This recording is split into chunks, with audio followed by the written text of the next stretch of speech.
One field, everyone knows the rules. This is Tyler Levy in his field of CDC Anson Oats. Why did you pick this variety? Well, I picked this variety for its height. I wanted a shorter variety. I don't want a whole pile of straw. Another reason is yield. It's shown to out yield a lot of its competitors, and I'm obviously looking for a high yielding oat. What are you noticing about this variety compared to others you have had? Definitely height. It's a shorter variety, which I wanted. Also, it just the heads look really full. It's a variable field from the light spots to the heavy spots.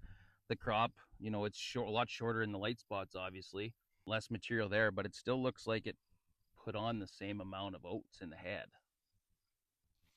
What do you think you did right with this field? Well, I use manipulator, and I have been for a handful of years on my oats.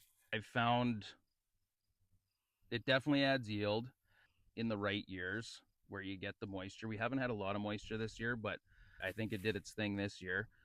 It is short, like I wanted it to be. And I've also found that it doesn't break down so much if you don't get into them for weather or whatever other reasons. They kind of hold their structure better. I also anhydrous this field right into canola stubble, and then I seeded it right after that.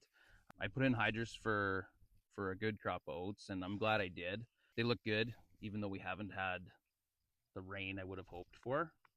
When do you think you'll harvest this field?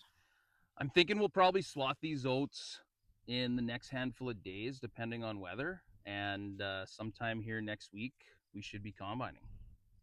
And lastly, what would you rate this field out of 10?